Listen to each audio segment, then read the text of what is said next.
Scott Oliver, welcome to Legally Contented. Please introduce yourself to our audience. Hey, thank you, Wayne. I'm glad to be here. Well, like you said, my name's Scott Oliver. I'm an equity partner here at Lewis Kappes. We're an Indianapolis-based law firm, but we do work throughout the nation. I'm actually in our SBA lending department, so we're working with banks, non-bank lenders to close transactions throughout all 50 states. And honestly, I'm biased, but I think we have one of the best teams in the nation here. And I say team specifically because I don't do it alone. I have a lot of attorneys and staff that help me out. So looking forward to our conversation today, and I'm an open book.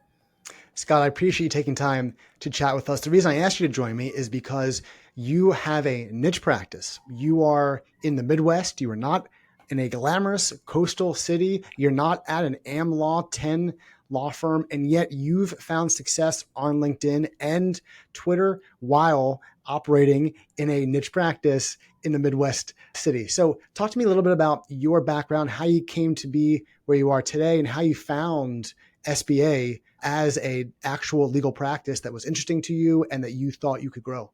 Yeah, well, like you said, I grew up in the Midwest. So I was born and raised here in Indiana. So I ended up going to Purdue University, boiler up, ended up having to go to IU for law school. So the IU McKinney School of Law. It's a downtown Indianapolis law school with all of the prominent law schools in its backyard, right? So going through law school, there were a handful of firms that were known for specific things. And like you said, some of them were AmLaw, some of them weren't, some were boutique, et cetera. So throughout the interview process, I interviewed at just about every single one of them. I got several offers from some of the big law firms, some of the small law firms as well, but I really found my fit here at Lewis Kappes because we're a mid-sized law firm. So it's very much entrepreneurial in a way. You have a lot more autonomy to figure out what you want to do and then really dig into those things that are important to you. So OCI process is an interviewing process where you come on as a summer associate and then hopefully, fingers crossed, you get that offer at the end of the summer. I ended up doing that and rotating through all of our different departments. So we have quite a few departments because we're not a small law firm. We're pretty big for Indianapolis, but we would rotate through all of those and try to find your fit. That's our whole idea for law students is to come in here and find your fit. If that's litigation, great. If it's, transactional work, great. But for me, I stopped at the SBA lending group, which is a offset of our transactional group. So once I hit that space, I found my mentors and they said, look, this is a very niche practice. Like you said, Wayne, it's a niche practice, but that's not a bad thing. That's a really good thing because you are setting yourself out as an expert in the field. You're learning the regulations of this government guaranteed program, but you're also working night and day on hundreds, if not thousands of deals over a period of years, seeing all of the different types of structures, working with the M&A attorneys, working with title companies, working with all of these different parties to quarterback a deal from open to close. And to me, that was incredibly appealing because not only is it interesting, it's the stuff that I'm interested in, it is also very transferable in the event that the economy tanks. Very transferable in the event that the SBA shut down tomorrow. It's not going to, but if it did, the skills are there to be able to do something else. So to me, somebody who's planning long term, that made sense. But after a while, what really kind of kept me there and made me have a quote unquote passion for it, right, is it's the happy side of law. That sounds strange, but every single deal that we get in the door, it's interesting, it's complex. The people are for the most part, incredibly great to work with on the other side when there's buy side and sell side counsel. And at the end of the day, we're not angry because it was a divorce. We're not angry because it was a criminal matter. Everybody is excited. The seller just got paid. Maybe they're retiring. The buyer just got paid. Their dreams are coming true. And no matter how bumpy the road was to get there, once we sign the dotted line, money goes out the door. We just did a good thing. And that's really satisfying to me. We'll talk about this later on, but I think one of the great things about your practice, any niche practice, especially in the M&A world, the corporate world, is that because you see so many deals and presumably so many industries, even within kind of the SBA loan world, that's so much fodder for you Hmm. to either comment on in terms of social media or to write articles about or to maybe even niche down further. Let's say you want to be known as the SMB attorney or the deals attorney for HVAC companies or Hmm. dental practices or medical practices, and obviously might be restricted based on where you're licensed to practice. But the idea that Scott isn't just an attorney focusing on deals in the small, medium-sized world and isn't just familiar with SBA, but he knows exactly how to get these deals done for HVAC folks or dental offices. And he understands the operations issues and the business issues that might be not reflected on the deal paper, but would be something that a buyer or a seller would very much need guidance on because they want to make sure is their operating capital, right? Do we need a non-compete? What happens in my industry when businesses are sold? So I think that is so cool that you have that ability to look at volumes of data Hmm. based on your practice and suss things out and decide I could use this for marketing purposes. I could use this for client counsel purposes. I think it's just so cool. Yeah, and I appreciate that. I really do, and I try to market that when I'm talking to younger attorneys to join our team too, or even paralegals to join our team, because it really is quite interesting the amount of deals that you see and the frequency that you see with certain types of industries. So when we're working with the banks, we're seeing just about everything. It's mainly bread and butter, SMB, small to medium sized business acquisitions and real estate acquisitions. But you'll go through periods of time over the years where, 1 year, for whatever reason, HVAC companies are huge. And you're seeing a ton of quote unquote boring business acquisitions. That's what we're seeing right now. And honestly, I love those types of businesses. But 5, 6 years ago, I was seeing a lot of hotels. I was seeing a lot of restaurants. I was seeing a lot of funeral homes, oddly enough, right? So you become almost an expert in these strange, nuanced, super niche areas, not only from the bank side, but from the buy side as well, from the sell side as well. So when these entrepreneurs, are reaching out or they're looking for a referral, I know who to send them to. If we can take it, certainly we will. But it's all about being a subject matter expert in whatever it is that you're trying to accomplish for those clients. And for me, that's SBA for the lenders, but that's important to recognize for any practice area to figure out who the experts are and who to go to get the best service. Can you touch on the business model on the lender side? Because we're going to talk about your social media efforts and we'll talk about your business development and marketing efforts, but it's important to know how you would be able to get business or what kinds of relationships firms have with lenders as a way to inform why you might take certain tasks when it comes to your marketing and BD efforts. Yeah, certainly. And I think once we start talking about LinkedIn and Twitter, there's going to be some differences there. But for SBA banks and lenders specifically, these are institutional clients. These aren't one-off relationships where somebody reaches out and say, "Hey, I have this one SBA deal. I need you to close it. What's your fee sheet? What are you going to do for me?" And then we're never talk again. I would say virtually all of my clients, honestly, are deep relationships. There's something that started maybe from a DM, a direct message a long time ago, maybe from work, and they've just moved shops or something like that many, many years ago. And they're sending volume deals and really building out with our group. I sometimes will tell them, when we start this relationship, it's not just an attorney client relationship, although of course it is. It's really a partnership because we will grow with them. I've seen banks grow from being nobodies to being, top lenders in the country to being these real forces in the industry. But that doesn't happen overnight. And we're obviously not the crux of making that happen or anything like that. But when they're building from the ground up, our processes have to match their processes. Our values have to match their values.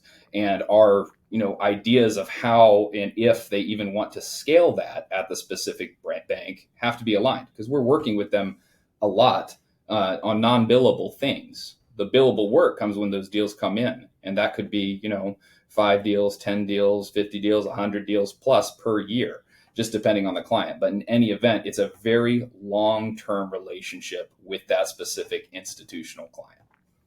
one thing they'll tell us in law school or MBA school or really any school is that when you get to develop those types of longer term business relationships, oftentimes the personal relationships develop in parallel. And that is, to me, equally as enjoyable as the client writing a check to you each month and you being stimulated by the work you're doing for them. But the idea that as you get to know them, hopefully over the course of months and years, as you get to know them personally, you actually can become a better attorney for them because you understand what their worries are. You understand how they live their lives. You hear about these kind of unfiltered stories they might tell you about the good, the bad, the ugly of the business.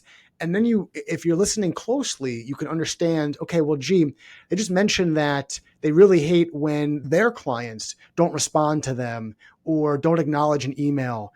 So now I can acknowledge an email, even if I won't respond substantively to their question for a day or two. I can at least say, hey, Scott, got your email. Have a great weekend. Let's catch up early Monday on this, right? The personal relationship parallels the business relationship, and both get better if you're smart enough to understand how one can help the other get better. 100%. I mean, I feel like I should interview you just on that because we don't know each other super well, but I couldn't have said it better myself. And when I'm working with clients, I'll say the same thing, because if they're sending volume, I'm not an island, right? I mentioned teams at the beginning because that is such an important thing to me, to have these people around me who have the same sort of ideals, same sort of philosophies when it comes to closing deals.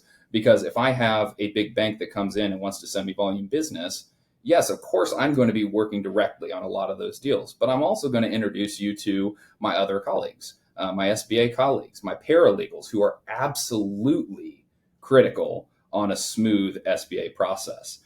Those people, including myself, will develop these close relationships with the closers. And we call them pods or verticals, whatever you want to call them. But usually it's the same attorney and the same paralegal team that works with the same closer over a period of time. Because we can say, just like you said, oh, I know that your work schedule is a bit odd. Maybe you go home early and work late into the night. Okay, well, that's good for us to know because I know when I can get you the information that suits you best. I can make your life easier.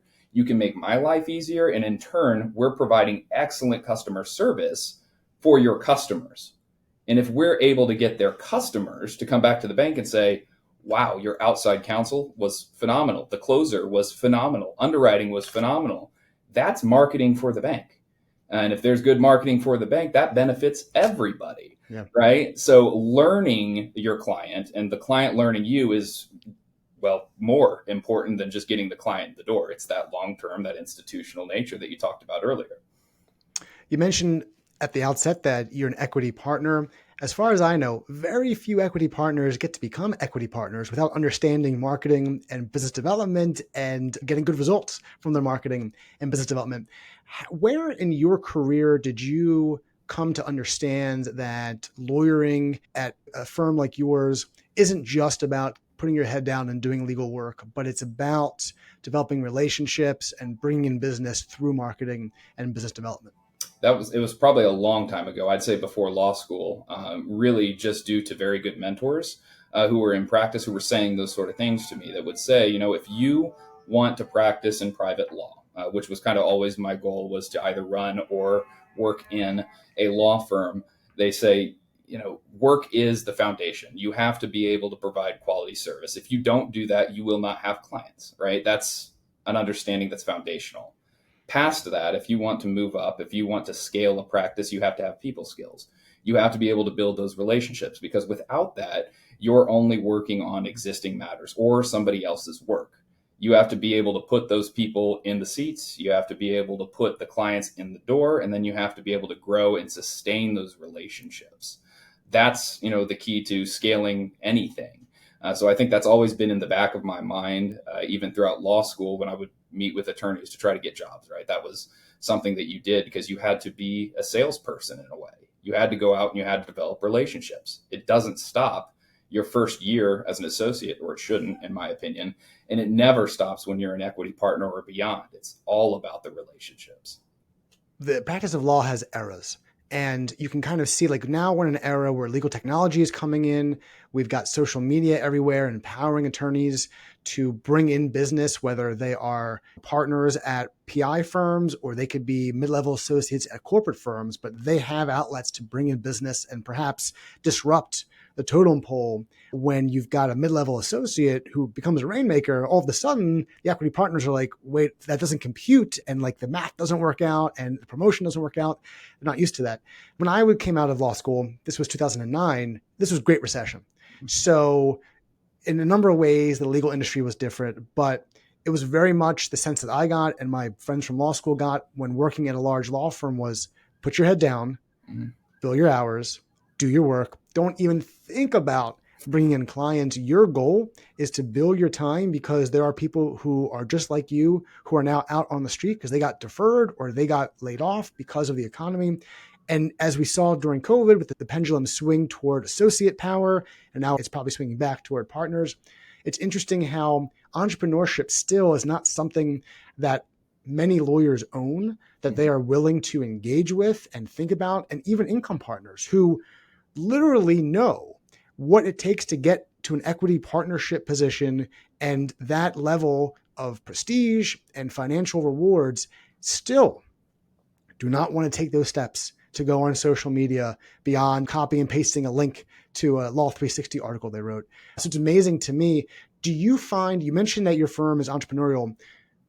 Does that entrepreneurialness spread through to all of the attorneys, or do you think there are still attorneys who are on like the upper spectrum, maybe like you, who get it, understand it, and live it, while some people might be surrounded by it, but aren't quite able to internalize it? I think it's the second part. So I think we're very much in a position here where we could empower people to take their own initiative, but some people don't want that, and that's okay, right? So we'll talk later about social media, right? Social media is not for everybody. But if you give it a try, if you give it a shot and it feels right for you and you do it appropriately, it can have some pretty massive benefits. And some of those benefits, no matter how hard you preach it, some people aren't going to understand. Some people just aren't going to get it. But the ones who do, you can see them, take off like a rocket ship. And I'll do this with people here, with people who are in law school. I teach a class at a law school here at IU. I'll put it out there. I'll tell them the value of it. I'll preach the value of what it could be. And, 80, 90% of them, even though they're in their 20s, will say, no, I'm just not interested. That's fine. Well, the 10% or 5%, however many it is, that say, oh, I want to try this, they do. And then they come back years down the road and say, wow, I am so thankful that I did that because I've literally put rocket fuel into my career and it's just accelerated. It's amazing. And we have some of those success stories on this podcast. We had Eric Pacifici on here a while ago. We just had Paige Sparks, who has 1.7 million followers on TikTok and is building a firm with her sister-in-law based on that flow of clients and inquiries. It's amazing what attorneys can do with just a little bit of motivation and just a little bit of understanding, right? They'll learn as they go, but just dipping their toes in, next thing you know, you're literally swimming in it and you are changing the trajectory of your life, of your career, because you took that chance. And on that note, let's talk a little about your social media efforts. You're up to almost 17,000 LinkedIn followers. You've got about 5,300 Twitter followers. A lot of attorneys, if they did one or the other and they hit those numbers, they would be at the top of the class. You somehow managed to do both while holding down that leisurely position of an equity partner at a law firm. So I want to hear about your approach to LinkedIn and Twitter, and that's a broad question. So let's start with how you got started on LinkedIn and Twitter. Why go to both? Did you see one start to develop and you went to the other? Just give me the early days of building your presence online. Yeah, so I'm actually fairly new to Twitter. I've had an account forever, but I didn't really start using it until about a year or so ago. So that's relatively new. LinkedIn, on the other hand, I really started using that when I first started practicing law, or slightly beforehand. So back then it was more, hey, here's my resume online, right? And nobody was really producing content like they are now. That's changed. People are producing a lot of content. You see LinkedIn influencers, even lawfluencers. I think that's a funny word, but people who are on LinkedIn. But back when I started, I would get on there and I would post updates about what I learned as a first-year associate. The larger benefit wasn't from just posting, it was from creating articles. So every single time that I would learn something new about a deal process, a deal structure, the SBA standard operating procedures that are super dense, complex, and gray at best, I would write about it in very simple, short terms.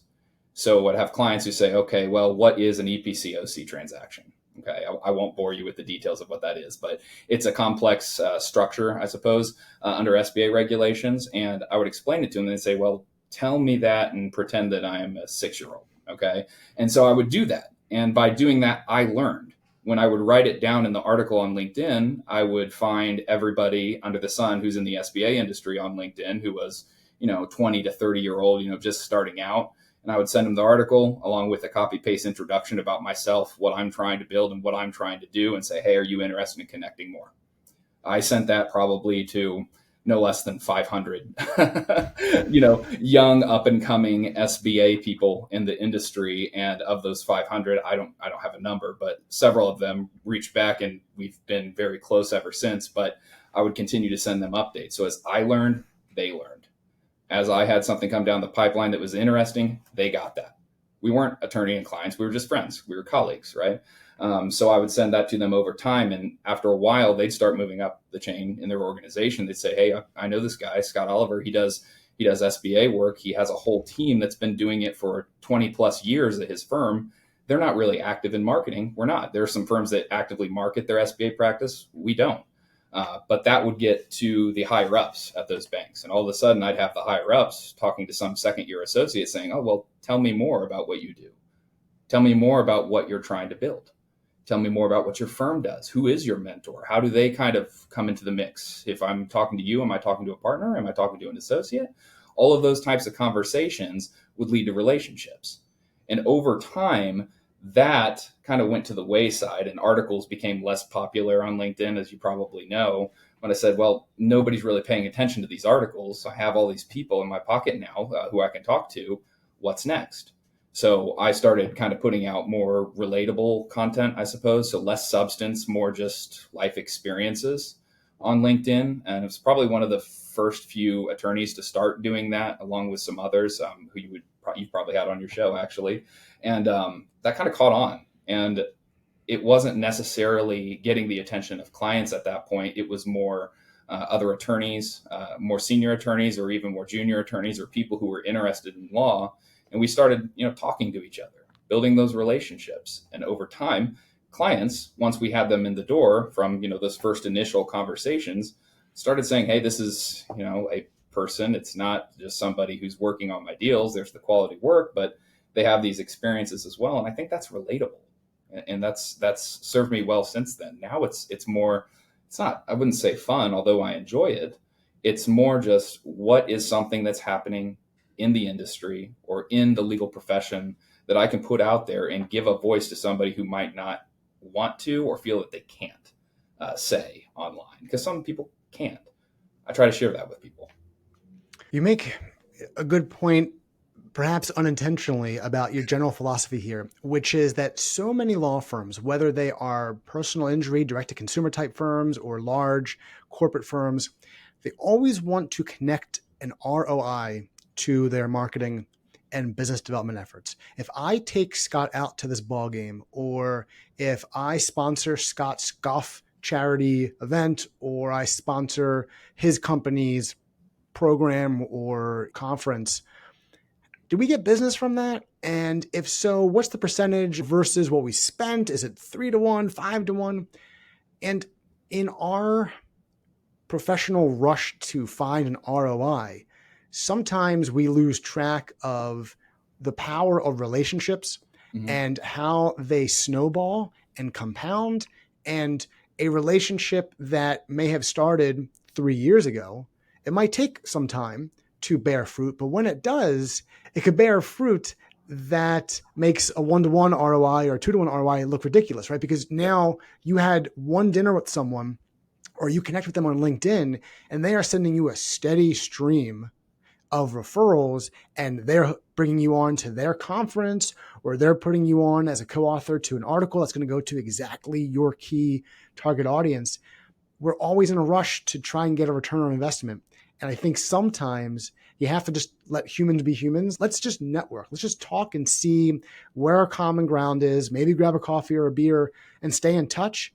And you have to give it time, right? If I'm a referral source, or if I want to build referral sources and Scott gives me referrals, I have to give Scott a chance to live his life and to cross paths with people he could refer to Wayne, right? That's just the way life is. You're taking this approach of not just putting stuff out there that's going to be digested by clients, but kind of spreading around your efforts and investing in people when they're younger. That's the kind of thing that bears fruit. Again, not today, not tomorrow, but in a couple of years, you bear the fruits of that labor, even though you were not hard pressed to try and get an instant ROI. It kind of takes the stress off it, right? Like, I'm just going to do this because I know how it could turn out, not because I am desperate to bring a client in tomorrow or I don't hit my numbers. Yeah. And I think you bring up a good point there, and again, maybe unintentionally on your end too, is that sometimes it needs to be unintentional.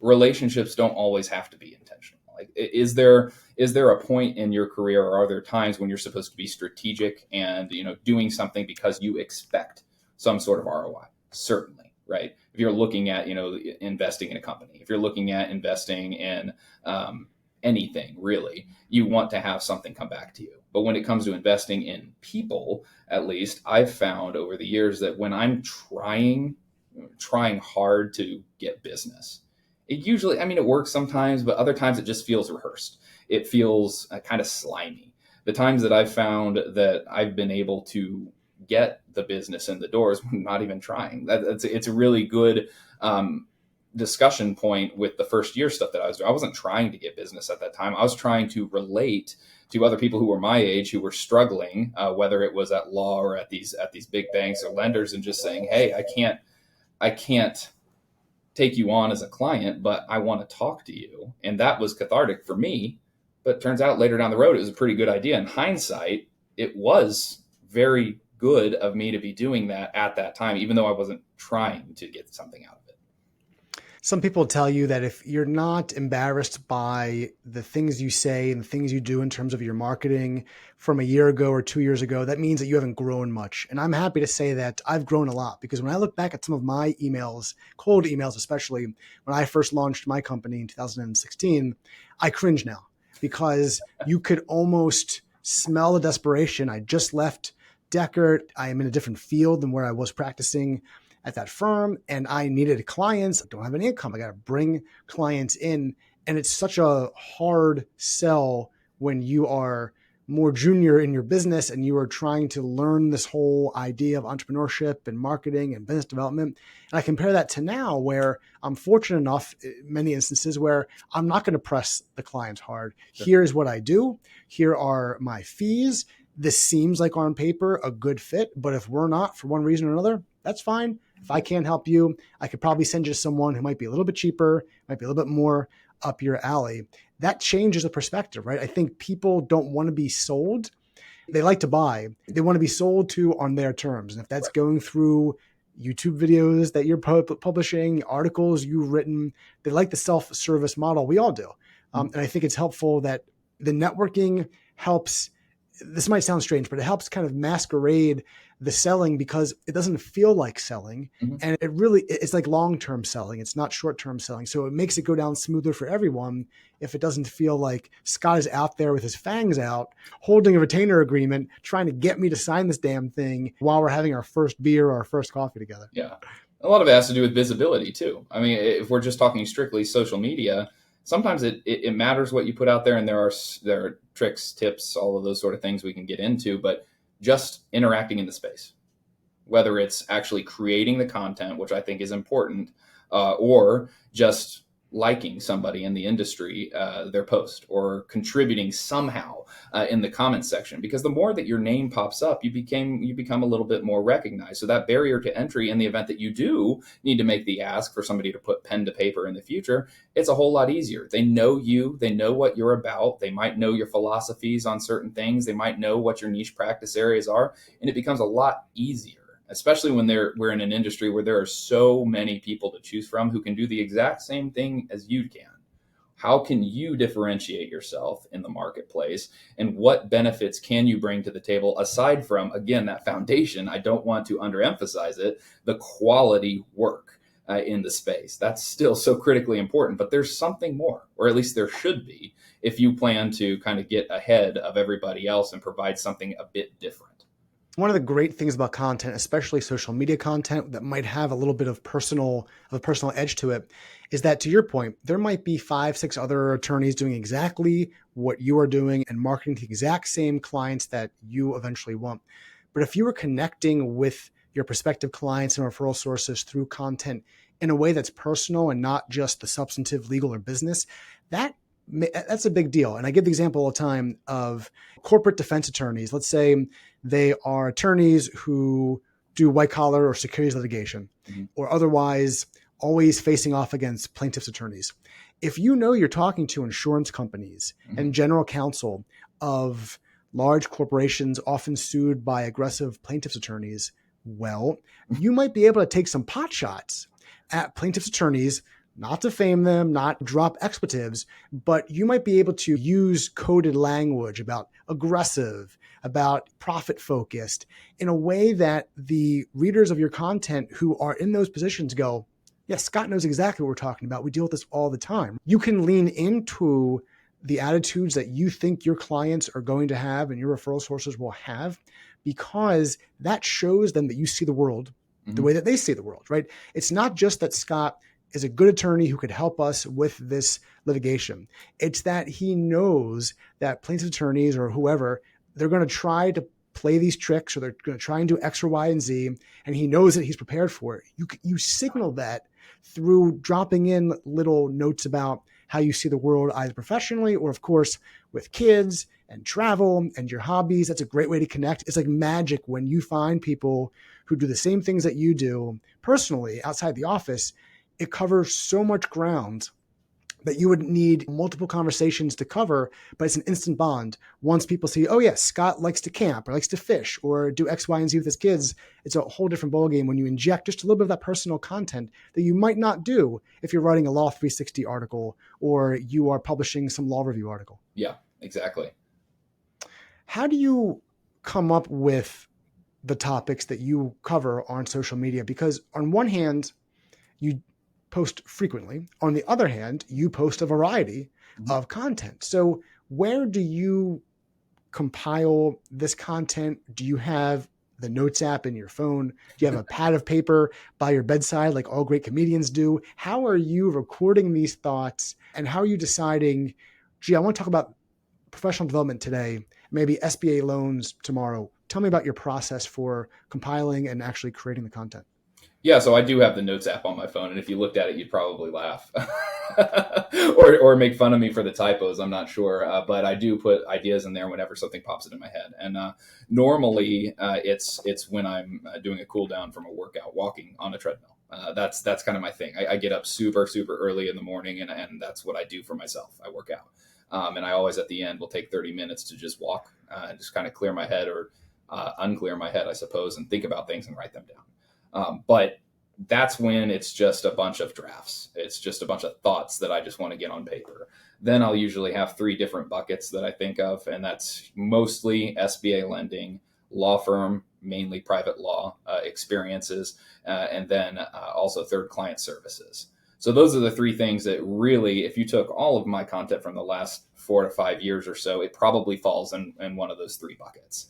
And I don't have a certain time that I'll post them. I don't have anything scheduled like some people do. It's just if I'm inspired, is a weird word for it, but inspired by a circumstance that's happened at the firm, or I heard something from one of my students at the law school that they feel they can't talk about, I'll write about it. And I will usually post it in the morning, usually Monday, Wednesday, or Friday. But I'm not 100% consistent on that. I don't have like a timer that goes out. It's more what's happening today, what's happened to me, what's happened to somebody else, or what's something that I've seen on a deal recently that I think people need to know more about. A good example of like the substantive side of it would be if I'm writing about SBA, it's usually going to be from the lender's perspective. Although we do some buy-side representation here or M&A work, it's usually the lender's perspective. So a couple weeks or so ago, I kept noticing that we were hearing about complaints from other SBA law firms that they're unable to do disbursement schedules, settlement statements, where all the money goes, right? To be able to balance and do math. Okay. Math for lawyers is like kryptonite and people hate it. I love math. So I said, well, I'm just going to make a post about how to balance a settlement statement. And it's boring. It doesn't get a lot of engagement. It doesn't get a lot of eyes. But if you look at the analytics of it, the eyes that it's getting are clients, non-clients who might be clients in the future, prospective clients, all of these things. And they're now looking at this and saying, oh, all right, well, he puts out content that I like to read. And maybe this is a little bit more, plain Jane, bland, boring stuff. He knows what he's doing. And he's identified something that's difficult, some pain points of other law firms or pain points within certain banks that maybe don't hire outside counsel. And he's showing some level of knowledge about this. Maybe I need to give him a call. So it really just depends.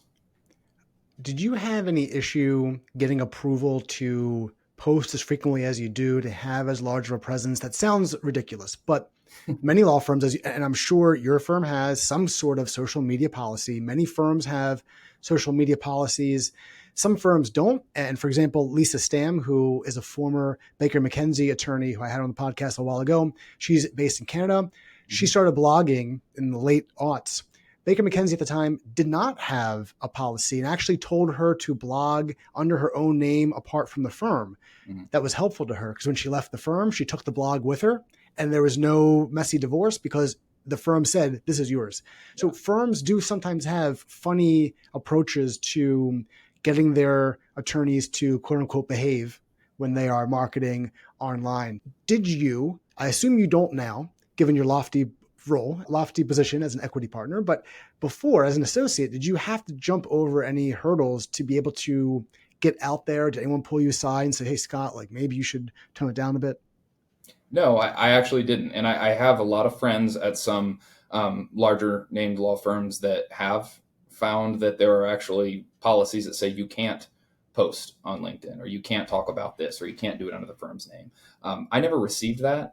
I never post anything under the firm's name. It's always been me. It's always been my own brand and what I say, but I've never received pushback on it. If anything, it's more, well, why are you doing this? How do you have the time? Is there a benefit to it? I've received that quite a lot, but I've never received any negative. You shouldn't be doing that. You can't be doing that, etc. And I think that's a good thing. It blows my mind that there are firms that say you shouldn't or can't do that. I get it in certain practice areas, right, with confidentiality. But as long as the attorneys or the firm that is doing the content creation is abiding by the ethical rules strictly, or at least somewhat strictly, abiding by those ethical rules, you're not going to get yourself into any hot water. And it's just like anything else. People, when Facebook was more of a thing, would say, when you go to college or you get a job, to scrub your Facebook because people would post things that are inappropriate. Well, LinkedIn or Twitter, more so LinkedIn, is much more buttoned up. So your scope of what you can and should post is a little bit more restrictive. And if you're out there, posting political opinions or saying some things that you might not shouldn't be saying, you've got bigger problems on your hand. And to me, it's at least at the law firm level, when we bring people in, they're professionals. You know what you're doing. You can handle yourself. And I think that's the approach that they took with me. And when they saw that, hey, it's getting some results here, this is a good thing. That's fine from them. This seems to be easily resolved by an annual training where you have someone who's not just an in-house marketer, but an attorney who's out there posting on social media, talk about the do's and don'ts, not just from a technical standpoint and from a substantive standpoint, but from an ethical standpoint. Just remember, don't blurt out things that you did with your clients. You might not want to be filming a selfie from the court steps, or don't send photos where you could see a client's name on a deal paper. Let's be smart here. When you cover what I would consider to be the non-substantive legal work that you do, and you're talking about being an attorney, being a partner, how do you avoid, I don't want to call it pandering content, but how do you avoid saying things that other people have said 17,000 times that are meant to go to a broad audience, so that are meant to probably resonate with more people, but yet it's like you scroll through it and you see 27 times in your feed about hustling, about showing partners as an associate that you own the matter. Like, how do you avoid this almost like templated, lower end, almost self-evident content?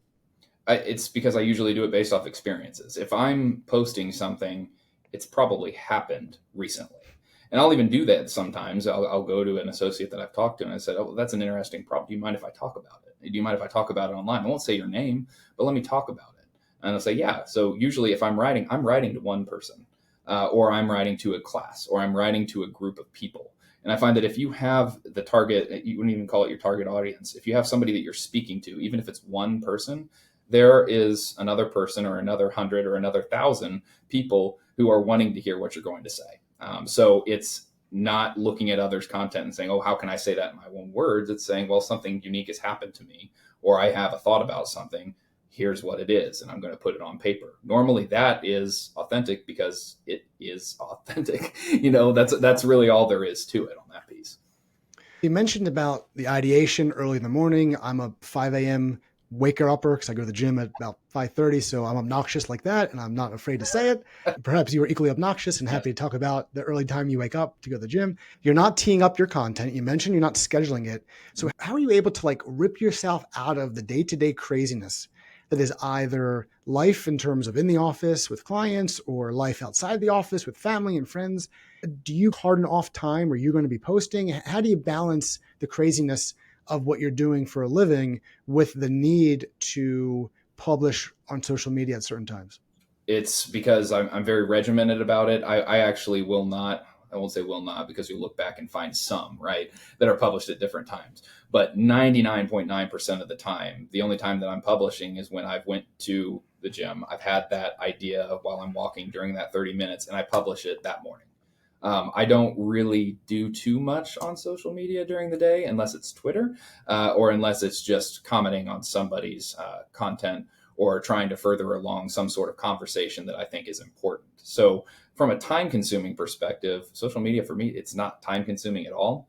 And the only portion that is time consuming is enjoyable. And if you have that, you have balance. I do have to, kind of stop myself sometimes from doom scrolling or thinking too much about a post or trying to be too active, because I see some people online and I'm saying, how do you do that? How are you plugged in that entire time, and how do you focus on your work? I don't know, and that maybe they have some sort of magic trick. That's fine, but for me, I'm an attorney first, but the content I see is just an extension of my practice, because it's mainly interacting with people who are either in the profession or clients. I've toyed around with the thought of trying to grow an audience, but I've never really intentionally tried to grow an audience. If you put the content out there, you'll get followers, or you'll get people reaching out wanting to be a part of something. I kind of disagree with the content that you see out there when it's clearly clickbait, at least for practicing private law attorneys, and you're just trying to grow your audience. An audience that's small but focused is so much more powerful, especially for practice and business development, than an audience that's massive, but it's not focused at all. It doesn't have your target market. It's not niche. It's not all of those things. Those general clickbaity posts tend to be the ones that are ghostwritten by either LinkedIn ghostwriters or Twitter ghostwriters. You could tell. I obviously have nothing against ghostwriters since I ghostwrite thought leadership articles for law firm partners, but I think you do lose a little bit of that personal aspect. I know you'll lose the personal aspect if you are hiring a ghostwriter for Twitter or LinkedIn to talk about generalities, right? Yep. They're not going to be experienced enough to be able to get into the weeds of what you substantively do. So they have to keep their content to a very high level, or they'll do some research and find tweets or LinkedIn posts that did very well. Mm-hmm. So they tinker with them and they rephrase them, and they hope that it does equally well with their clients' audiences. What are you seeing in terms of LinkedIn and Twitter? And we don't have to get into the business drama that is Twitter, or now X, depending on when you're listening to this podcast or watching the video. But what are you seeing the differences in terms of LinkedIn and Twitter audience, content type, speed with which you want to respond? Just give me some high-level views there. There's so much on that we could do an entire show on this. But somebody once described, I'll butcher this, but they described LinkedIn is basically the office, although you can have a little bit of fun, right? But Twitter is kind of like the after hours bar or the after hours restaurant where you just go hang out with your buddies. And both are incredibly valuable, but they're very, very different. They're very different in terms of what you can post, how you can post, the frequency of which you post, and all of those different things. But for me in my practice, the reason that I started being active on Twitter was because the audience is so different. So I represent banks and lenders. Banks and lenders and the parties that work within those institutions are on LinkedIn quite frequently. The higher ups, the management level people are on LinkedIn, and they're looking at you. They're looking at your profile. They're reading all of these things that stick within their mind because it's a long-term platform. Your information's there. It's much more detailed. Your content's there, and it sticks around for a long time. Twitter is the opposite. It's much more frequent. It doesn't stick around for a long time. You can mess with it. You can have a little bit more fun. It's more practical in some ways. There's more conversations happening. But the people who are on Twitter are more the entrepreneurs. They're the buyers of these businesses that my clients finance. They're salespeople on Twitter. But mainly, there's a lot of these people who are searchers, who are looking to buy businesses, or people who are selling, or people who are involved in the deal process. So it's much more granular. I got on Twitter, and I don't post quite as often on there. I definitely don't do as much substance or threads on there. It's just time consuming. But I do watch and I listen to what people are saying. And I listen to my clients' customers, and I look at what are the pain points in the deal process. What are the issues that you're seeing? What are the questions that you have? What are the deal structures that are interesting? Maybe not eligible, but interesting nonetheless. And I take that information and I use it to train my team. I use it to talk to my clients. So when I'm hired by my clients, they know they're getting the work on the deals, but I also have this kind of pulse on the entrepreneurial SMB, ETA type sides of their customers, and can help smooth the deal process for the lenders, which helps their clients, or figure out what are their clients not liking about the deal process so that they can fix it. So try to figure out a way to make the client better through observations that I have online. And I found that to be valuable, and it helps me be a better attorney. Finally, I think that the last piece of that is Twitter. There's a lot of active M&A attorneys on there, some of which you've interviewed, right? Yeah, You mentioned sure. Eric earlier. They're fantastic. And I've developed relationships with them. And once I have that relationship and I do a deal with somebody and I know that they're really, really good M&A attorneys, now if my client says, I just don't have an M&A attorney who can do this in here, I can say, well, I know some people who will do a fantastic job, and I can hook you up with them. And I know how they work. I know what they prefer. I know what their forms look like. I know that their forms are eligible. And if they're not, we'll work together to get it done quickly. It almost harks back to our initial part of this conversation where we were talking about growing with your client. If you can grow with your client, you make their process smooth, your process smooth. If you know the attorneys or the title companies or escrow companies on the other side who are working on the deal, just not directly with you, and you work well with them, deals are a walk in the park. You're no longer having to deal with an attorney who only practices family law on an M&A deal, or dealing with, an AmLaw firm that only does, $100 million deals when, hey, this is an SBA transaction. It's under $5 million. Those look very different. So those relationships that usually stem from Twitter have been incredibly valuable, both personally and professionally to me, to share ideas and just figure out, what are we doing here? How can we make this better for our clients? And how can we kind of accelerate our own careers to be the best attorneys we can be? You raise an interesting tactic that I think attorneys don't do enough of, which is, and I'm guilty of this because I talk about content creation, but observing. Mm-hmm. And some people might call it lurking. We'll call it observing. And just being back there in the shadows and looking at what people are saying, how they're saying it, what's working, what's not working. Yes, social media is about commenting, and yes, it's about hopefully participating and posting. But there is something to be said for you keeping your mouth shut and just observing and strategically observing, right? Who is saying what kinds of posts are getting the most response, hopefully good, but which ones are getting bad responses? What's the most popular? What are these frameworks? What are these structures?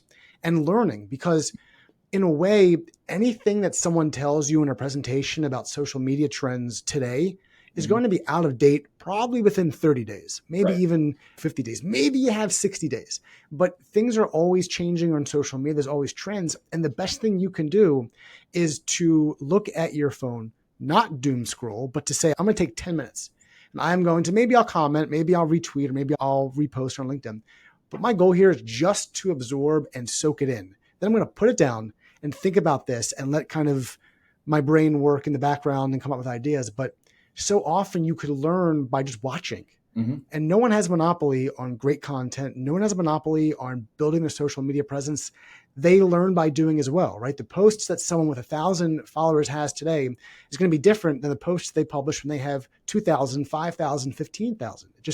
It comes with the territory. So I think it's a very astute point, is to just watch sometimes, right? Go where your audience is and see how they're consuming content, what they respond to, who are the big names out there, and figure out what your strategy and what your plan could be based on that knowledge. Mm-hmm. You mentioned this earlier. How did you know that your efforts on social media were bearing fruit? I think it's when I would get clients who would be working with me and say, "Oh, I saw this. I saw this online," or I'd introduce myself to them and say, "Oh, I know who you are. I know who you are. You're that LinkedIn guy." I don't want to be called the LinkedIn guy. Please don't make that a thing. But they say, "Oh, you're that guy from LinkedIn that posted that thing. I remember this." And I was like, "Oh, that was like a year ago." And they're like, "Yeah, it really helped me." And it's like, that's really cool, right? And sometimes that was clients who would say, "Oh, I saw the thing on EPCOCs, or I saw it on insurance. I'm glad you said that. That makes sense to me. Let's talk more." But more so, it's actually people who will show up in the direct messages, who will say, "I was a law student at the time and I was really struggling, and you said this, and it really hit home, and it kind of made me make certain decisions about what I want to do with my life that made a big difference." Or maybe I had a tough conversation with one of my partners, or maybe I had a tough conversation with myself and said, "Do I even want to be an attorney?" Or yes, I do want to be an attorney, or yes, I want to be in that practice area. Those messages mean a ton. And I've received some pretty lengthy messages of both either appreciation or questions from younger students or younger attorneys who just say, "Hey, thanks for putting that out there. I didn't want to put it publicly, but I just want you to know that you're making a difference here." And that really means a lot. And it makes for a good point there too with social media for attorneys individually, at least. Unless you are trying to grow a following and become, 100,000, 100 million, whatever it is, people who are just following you, and you have a more focused audience. A lot of times when you put something out there, it might not have a ton of clicks. It might not have a ton of likes. It might not have any comments, but the magic is in the DMs, right? It's the stuff that people don't see. So even if you're putting stuff out there and you're getting discouraged, oh, that person's practice area or what they're doing isn't interesting, you don't know that. You don't know what's happening behind the scenes, and just one person that it hits home to, whether it's business or personal or whatever it is, that can have a massive impact that's worth more than a million likes. Can you connect real revenue to your social media efforts? I've never tried. I would say there is definitely, it's definitely there. But it's mainly, I would say, from what I was doing 8, 9, 10 years ago, that's really starting to bear fruit now. So it's such a long-term game, and it's such a long-term game that you didn't even know you were playing when you were playing it. And it's been fantastic. And I'm really looking forward to seeing how that plays out in the next 5 to 10 years in the future, because we have some people who are in the same sort of space, who are doing big things, who have big aspirations. And I think everybody's kind of working together to make this thing really interesting.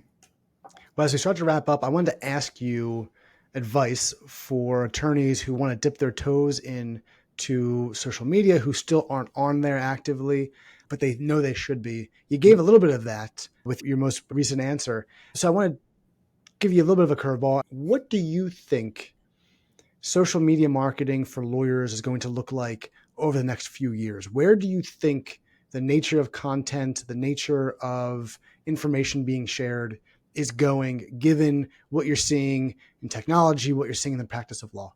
Mm-hmm. Unfortunately, I'm not going to end on a negative, but unfortunately, I think AI and some of the technology is causing people to use that for social media. And that's causing some of the posts, some of the content to be a little bit authentic and, in worst case scenarios, incorrect. I think that's going to start happening more and more as people latch onto it. But at the same time, I think there will be a push, and then there will be a pullback from it, because the people will start doing it, but you can see through it pretty easily. And those are going to start to lose interest in the people who are doing that. and more gravitate to those who are being more authentic, who do have a mix of professional and personal life, that are writing content either on their own or through assistance from others that are truly valuable, rather than just saying, hey, Chat GPT, give me the four different entity structures and tell me what the benefits are. That's very clearly just the same thing you'd get from a newsletter. And it's not as fun and personable as what I think is the most enjoyable experience of social media, that authenticity, that communication back and forth between people, not robots.